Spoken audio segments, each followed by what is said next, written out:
राधा वल्लभ शहीदा रिवंश जितने भी लोग और जितने भी भक्त हमारे इस वीडियो को जहाँ कहीं से भी देख रहे हैं, सभी को श्री धाम वृंदावन से जय जय शहीदा रिवंश। सभी को किशोरी लाडली जो सभी के ऊपर खूब खूब कृपा बरसाएं। लेकिन आज इस वीडियो के माध्यम से कुछ अंतरंग बातें हम आप सभी से शेयर करेंगे। विषय है राधा वल्लभ संप्रदाय से दीक्षित हुए जितने भी साधक साधिका हैं। अधिकतर लोग सिर्फ YouTube पे वीडियो बनाने के लिए तो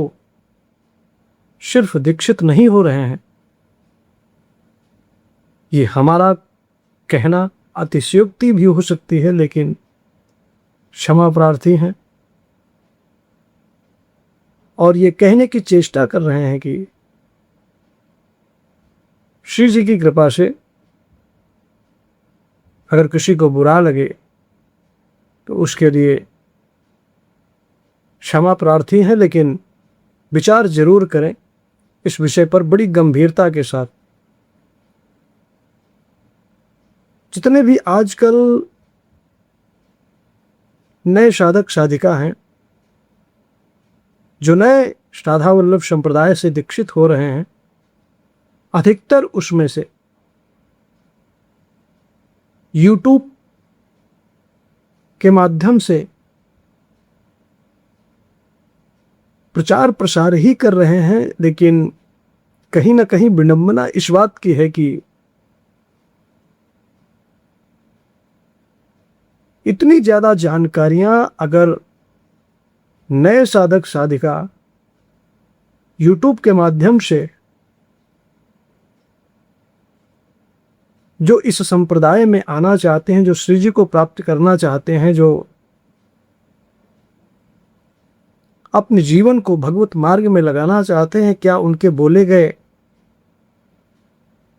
उनके द्वारा कहे गए शब्दों का प्रभाव उन लोगों पर पड़ेगा? यह विशेष बात ध्यान में रखने योग्य है। अधिकतर जो भी लोग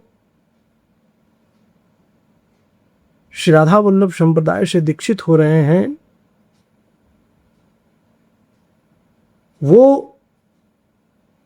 आकर वीडियो के माध्यम से पहली उपस्थिति, दूसरी उपस्थिति, पहली उपस्थिति में टोकन इस प्रकार से प्राप्त करें, दीक्षा इस प्रकार से मिलती है, दीक्षा के ये नियम हैं, इन नियम को पहले से फॉलो करें, दीक्षा संबंधी इस प्रकार के प्रश्न पूछे जाते हैं आश्रम में। तरह तरह के शब्दों का अपने ढंग से उसको प्रस्तुतिकरण करना, कहीं ना कहीं हमें ये लगता है कि ये अशोभनीय है। आप खूब सारा वीडियो बनाइए, भक्ति का खूब सारा प्रचार कीजिए, लेकिन इसका ये मतलब नहीं है कि आप उन चीजों को जो आश्रम से रोकी गई हैं लोगों को बताने के लिए, शहीद राधा के निकुंज से सिर्फ इसलिए रोकी गई हैं कि लोगों के अंदर गलत प्रकार की धारणाएं न जाएं, और अगर उन बातों को वहां के महाराज श्री के निज परिकरों के मुख से अगर इन सारी नियमावलियों को लोग श्रवण करते हैं तो कहीं ना कहीं उन बातों का प्रभाव हमारे हिसाब से श्री जी की कृपा से बड़ी होगी और ज्यादा लोगों तक वो पहुंचनी भी चाहिए। और विडंबना इस बात की है कि अधिकतर जितने भी युवा वर्ग के साधक साधिका हैं, दीक्षा लेने के बाद या दीक्षा के पहली ही उपस्थिति में या दीक्षा से उपस्थिति से भी पहले वीडियो के माध्यम से शुरुआती तौर पे ही बताना चालू कर देते हैं कि इस प्रकार से दिनचर्या होनी चाहिए, ये प्रश्न पूछे जाते हैं, इतने माला करने चाहिए, श्री जी की सेवा इस प्रकार से करनी चाहिए।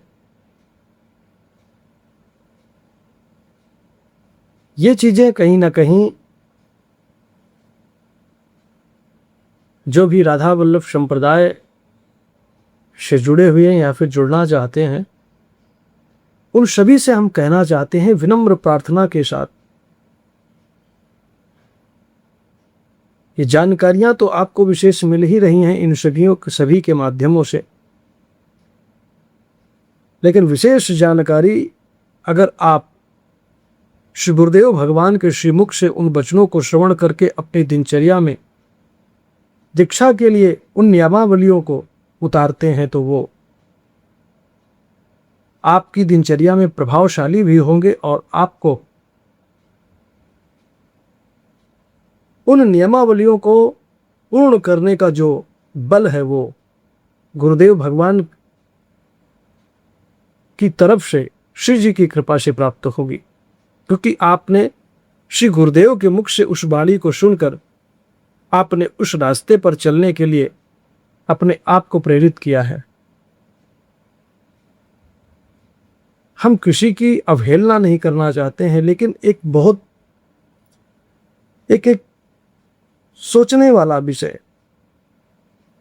ये हम अपने बल से भी नहीं बोल रहे हैं, श्री जी के बल से आप सभी को बोलने की चेष्टा कर रहे हैं।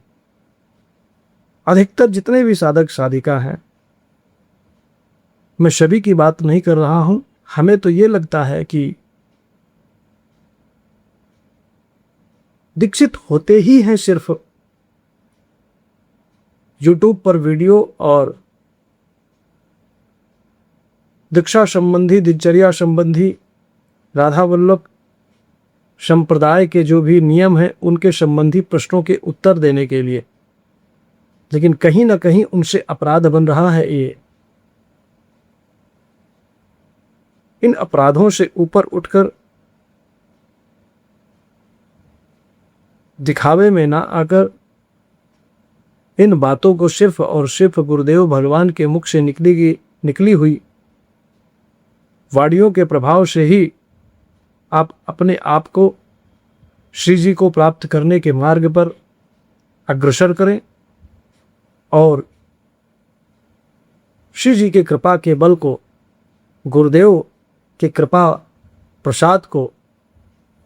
समन्वय रूप को मानते हुए अपने आप को भगवत प्राप्ति के लायक बनाइए। बस यही निवेदन आप सभी से है। अगर किसी